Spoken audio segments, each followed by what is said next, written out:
Hello and welcome. I'm just going to get my bits and bobs out of the shed and load the car, but I'll catch you guys down at the allotment where we'll carry on getting that fence in.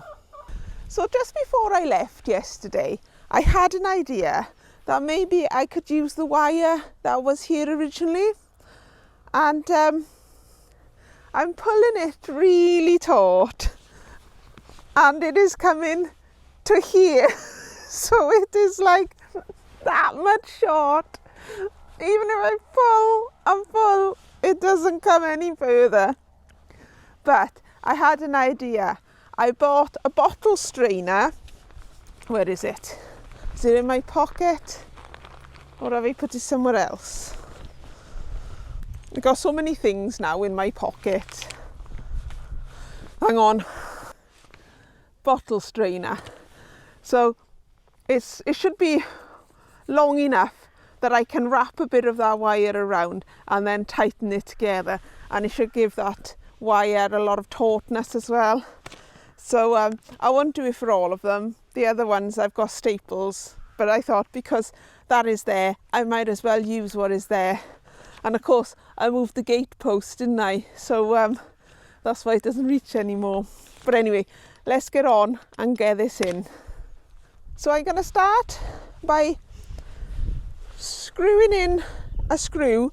I haven't got my drill with me, so I'm going to use a screw to make a pilot hole, and then I'm going to put a hook eye in here so that I can feed the wire through the middle post, and then I'm going to do exactly the same on the other post as well. So here goes. Right, where do I want to be? I'll just roughly do it by eye so it's fairly level.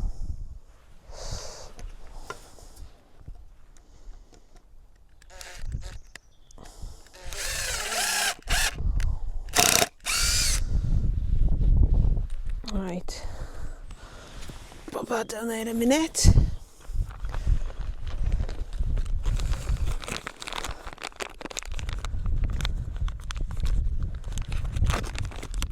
And then I've got my screw eye here, so I'm just going to pop it into the post like so.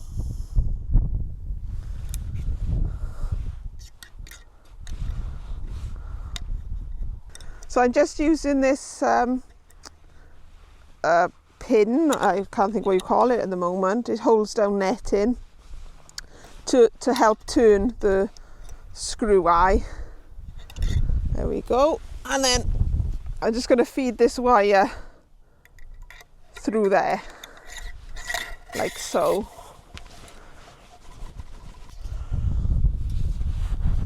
And then do the same thing on this post. So, oh no. Oh.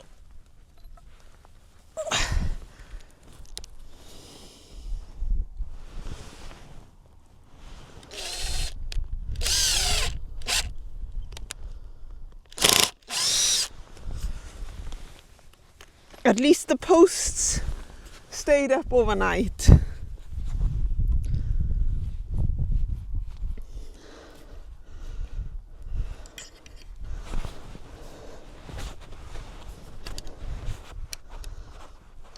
Yeah, it just makes it easy if you've got something like this sort of screwdriver that you can just pop into the hole and just use that to turn.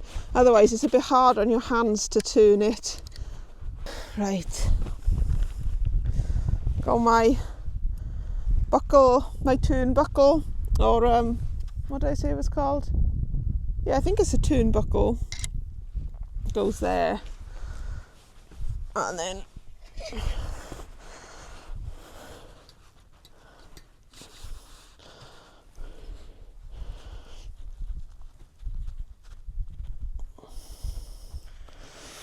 I shall try and get it to wrap around.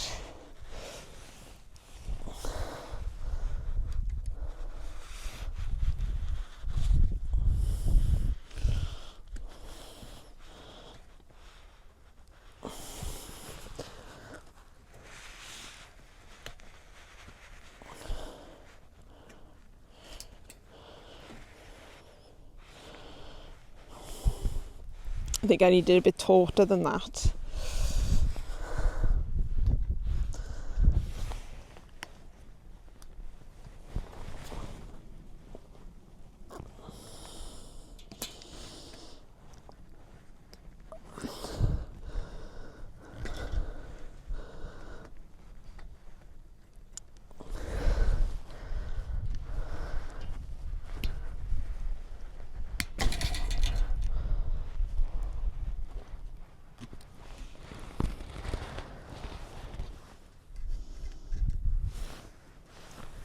Come back in 5 minutes when I've got this all wrapped around quite nice. It's taken a while.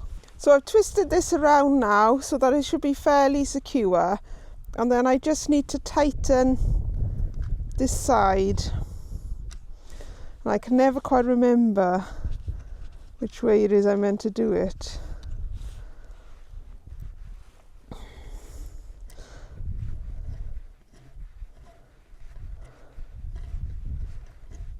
That's it.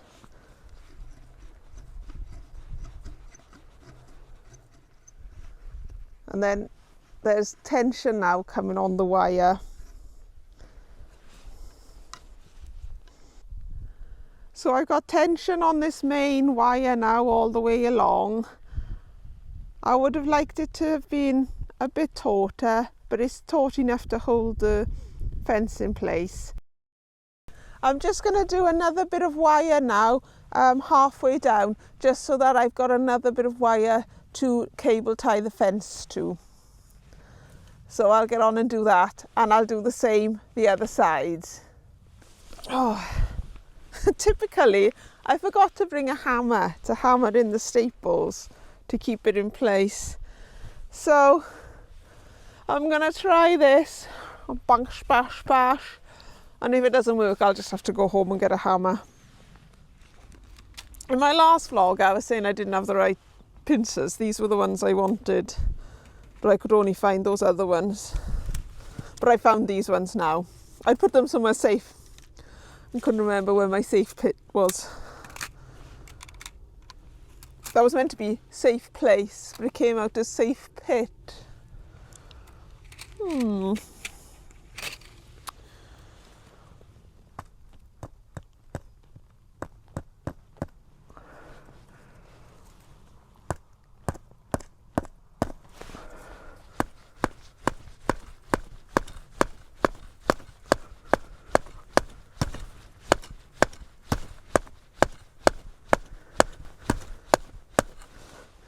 That worked.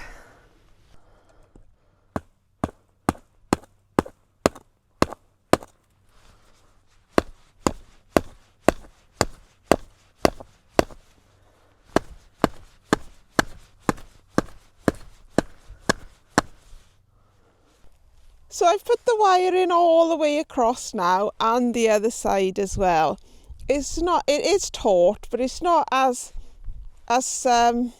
tight as I would have liked, but it's as tight as I can get it without investing in loads of these bottle strainers and then putting lots of strain on these fence posts. So we'll have to live with it as it is. And now it's time to put this on the wire. So I did measure it before when I put this in to see if it was a bit high, because I thought it might be a bit high. And it is a little bit high because it's only just going into the trench, and I wanted to go right down into the trench. But I did think about doubling up the fence wire anyway. So what I'll do is I'll have this attached to here, going down as long as it can, and then I'll have another one attached to here going all the way down, and maybe folding over that way as well. So yeah, let's get on with that. I can't quite see where it opens, in all honesty, so I'm gonna cut this bit, because there's like a wire that's wrapped all the way around it. There's probably like a really straightforward way to unwrap it, but it defeats me. This wire that's wrapped around here I could probably use to cut into small pieces and attach to the cable, but I'm going to use cable ties because it'll just be quicker.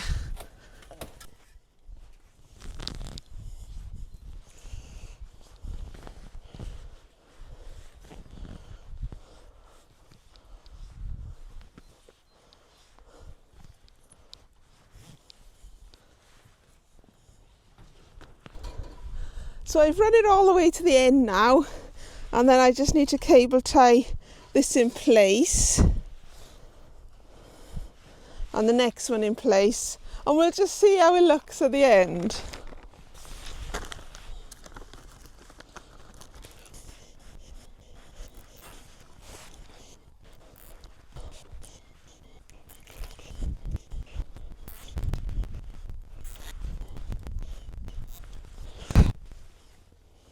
It's not looking too bad at the moment. Just got to do the rest of the way along.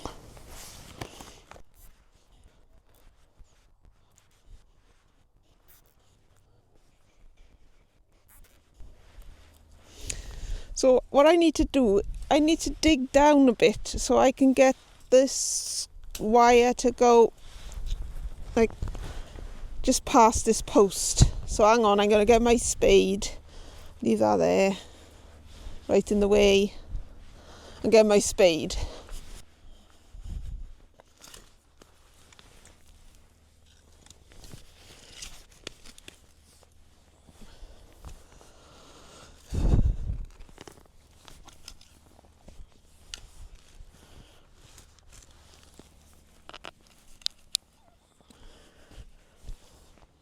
So I want to now cut the excess as well.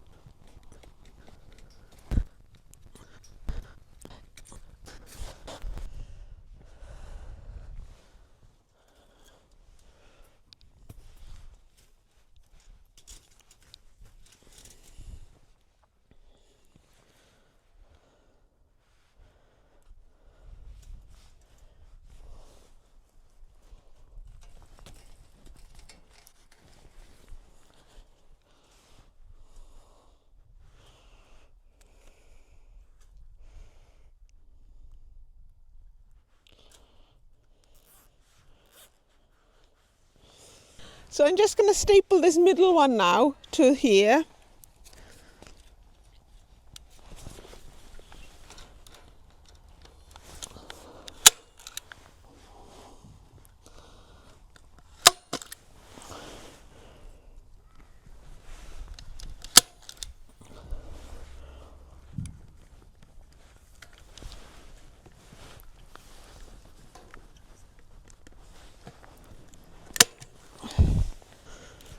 I'll just do the same this side now. Just take the tension.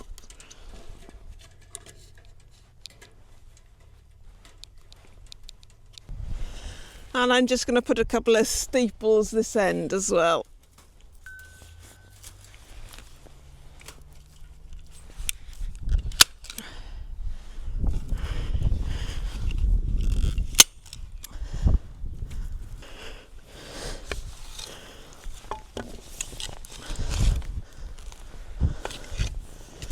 So what I'm doing now is I'm widening this trench so that the bit of chicken wire that's going to come up to about here can then come down and be like come out in an L shape, so that when the rabbits try to dig down, there'll be a layer of netting on this floor as well, which will hopefully stop them from getting in.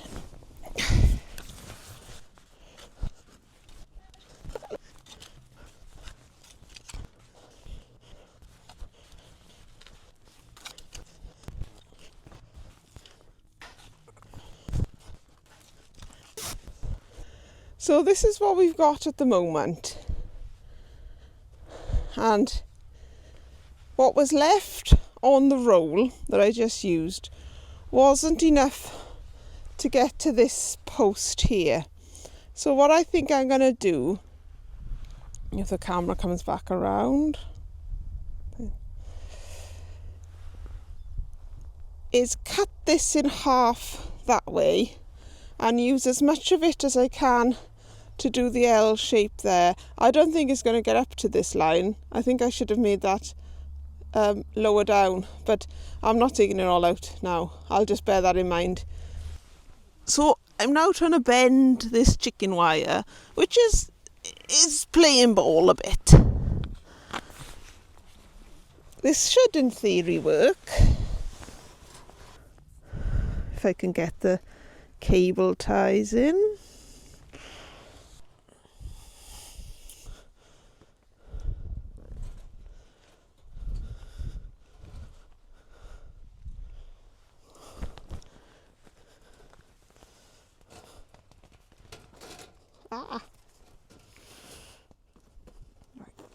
Like that.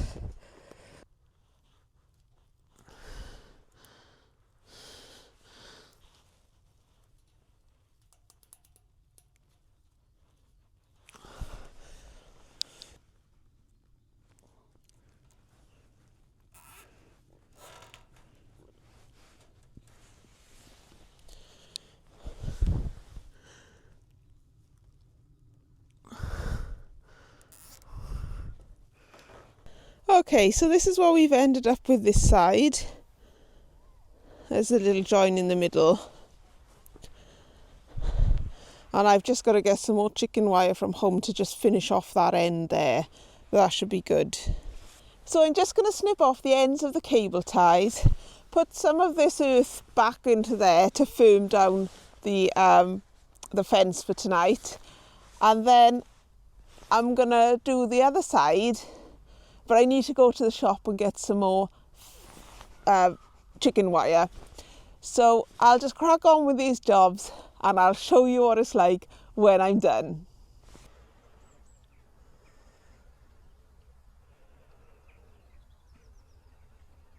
And here it is, all complete. The fence is done, the posts are in. I've even put the gate back on. So it's looking like a proper allotment now. I'm really pleased.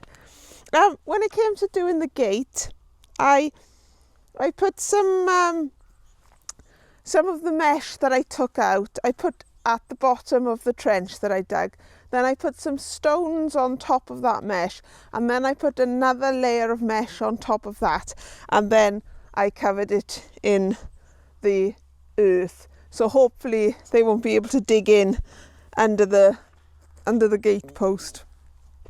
So I'm really pleased with what I've got done here.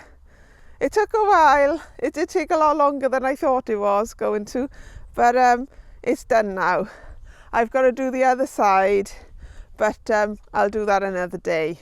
I've been doing a few things at home, so let's go and see what I've been up to there. Well, you find me at home in the kitchen. Although I've got tons of jobs to do in the garden and loads to do at the allotment, there is still some things I need to do in the house as well. And one of them is to make way for this, hopefully what will be a good crop this season. So I need to go through my freezers and try and get rid of some of the old fruit that I had saved for over winter in there. So let's have a look at what I had in the freezer and then I'll explain what I'm doing here. Right, I know there's nothing in the top. Well, I mean, there's plenty at the top. There's loads of pumpkin in here because my pumpkin started to rot. So my husband chopped it up and we froze a load of it. I do have at the back here some red currants and some blueberries, some homegrown blueberries and red currants, but there's not enough there to make much out of, is there? So I'll use them up in, porridges or something. And then these are red gooseberries. These are green gooseberries.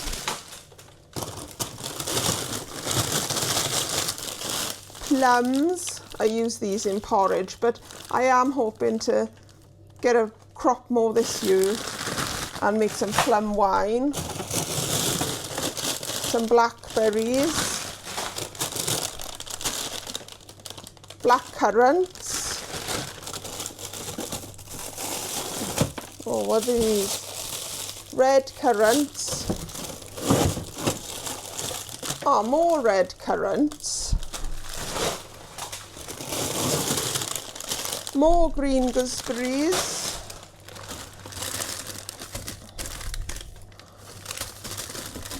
Oh, and then that's banana, in case I ever go around to making banana cake. These are elderberries, which I might use to make a tincture. And then there's some courgette there that I'll use in curries. But yeah, you can see all of this tray is more or less my frozen fruit. So what I'll do is I'll use up the sloes that I've just taken out to see how much sloe gin and sloe vodka I can make from the sloes, and then I'll use the green gooseberries and the red gooseberries to make more flavoured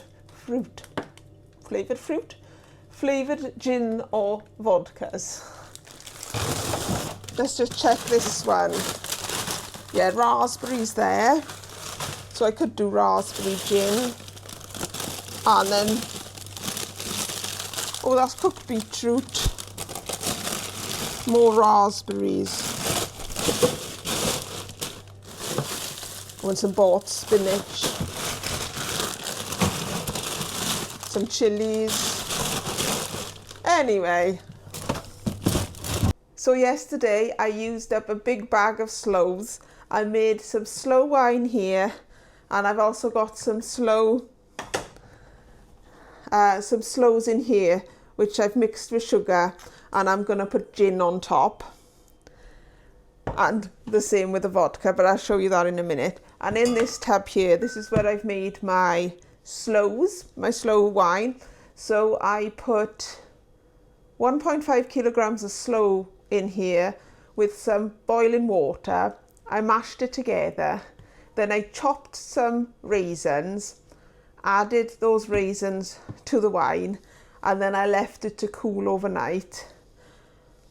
And today we need to add the yeast nutrient, the yeast, and some sugar. So let's get that done now. So I'm going to add a teaspoon of dried active yeast. Then this is the yeast nutrient, and I've just put a cupful of water in here and mixed it together, so that can go in now. And then I'm going to put 2 kilograms of sugar in here, and then towards the end of the process we add another kilogram of sugar.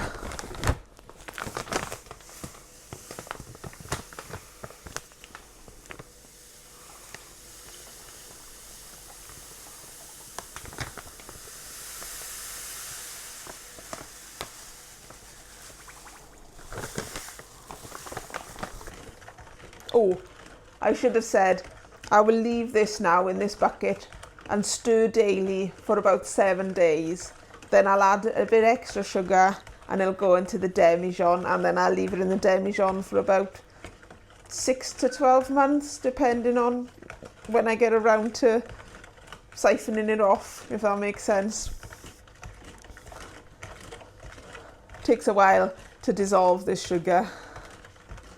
Okay, so moving on to the sloe gin and vodka. Yesterday, all these glass jars were filled with this produce here, and I spent quite a long time filtering the vodkas and gins that were in these glass jars to produce this, which is now ready to drink. And I'm now going to make some more, which will take about 3 months to flavour the gin and vodka. So what I've got in here is 500 grams of sloes, 250 grams of sugar, and I'll put a litre of whatever spirit I'm using, which in this case will be vodka. And that's all you do really. Then you shake it every day, and until all the sugar is dissolved. So at the moment, you will, when I put the vodka in there, you will see the sugar hasn't dissolved.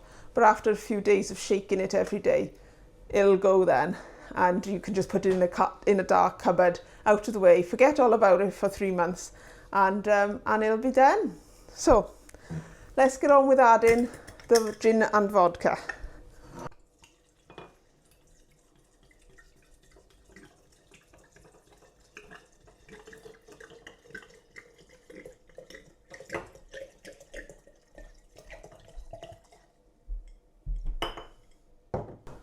And now on to the gin. This gin is only a 70 cl bottle, so when the other gin arrives in my shop tomorrow, I shall add the 30 litres, not 30 litres, 300 millilitres that we are missing.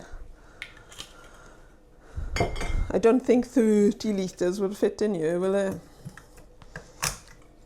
So what we will end up with in 3 months' time is this bottle. Well, not this bottle, but you know, a bottle like this. So this is a nice job to do on either a rainy day or in the evening time when you can't do anything else outside. So I think I might take one of these and have a little sample.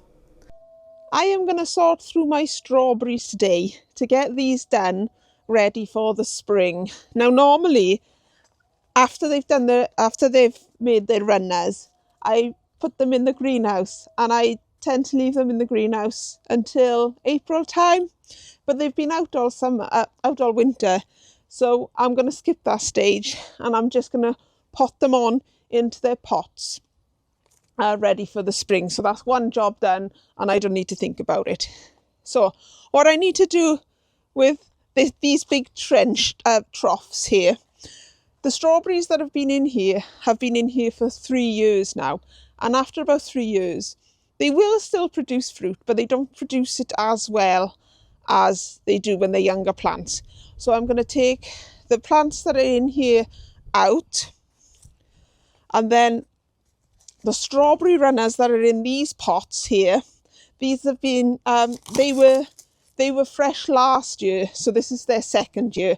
So they are going to go into these troughs all the way along, and then these new ones are going to go into these ones up here, which sounds a bit convoluted, but it should work out okay.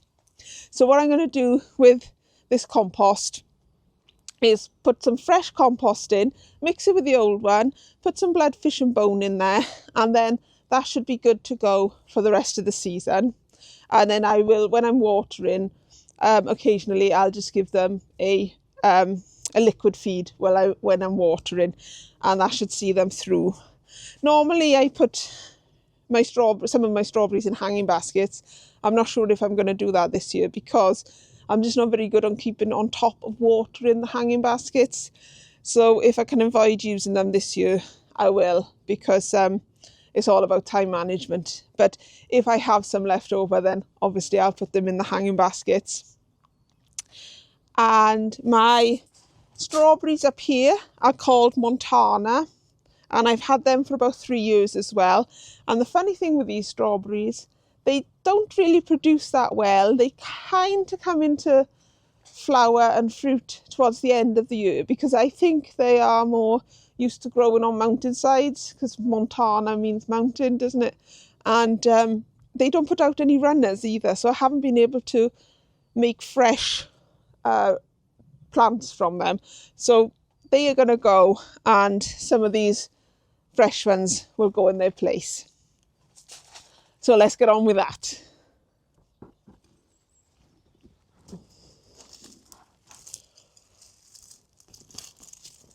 So I'm just digging out the old strawberry plants now. Yes, that is what I was looking for. Vine weevil.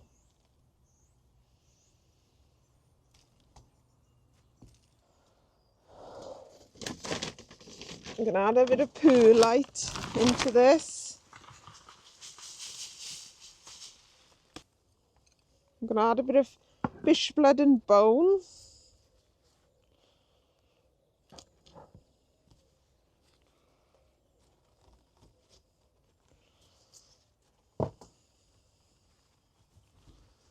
Dig it all in a bit.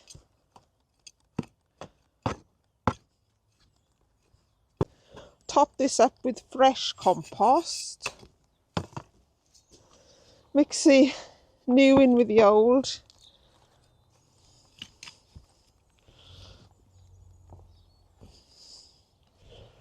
Pulling out all the vine weevil. Get my new strawberry plants from last year. Or maybe I should just take the whole thing out, I don't know. Oh, look at the roots on that. Well, I might have to take some of this compost out now. Put some of this, this compost in there for the new one.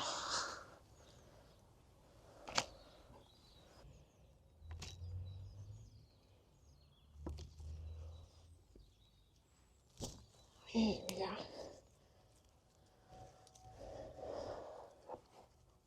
So I'll use the compost from here to pack around that mound now, just to make sure it's not exposed in case there's a frost. I'm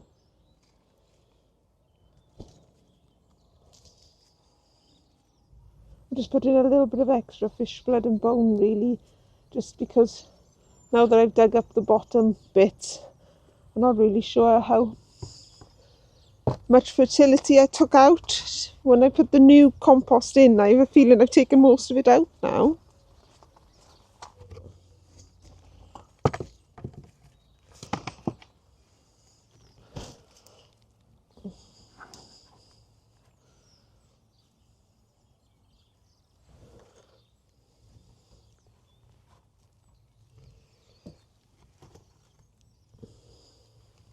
Well, I've got the first 2 rows done, which is really great. I haven't got around to doing this top one, but that's because I'm losing the light. It is 5:45 at night and I'm still out here working. So spring is definitely on its way, which is really great. I did notice that I had some vine weevil in here. So I'm going to go in the house now and order some nematodes so I can water these with the nematodes, and then hopefully that will be it for the vine weevil for this year. And that's it. I really hope to get those bits done, because it's really annoying when you don't finish a job. But alas, I'm losing the light. So I'll go in now. I've been Bethan, and this has been a lovely job.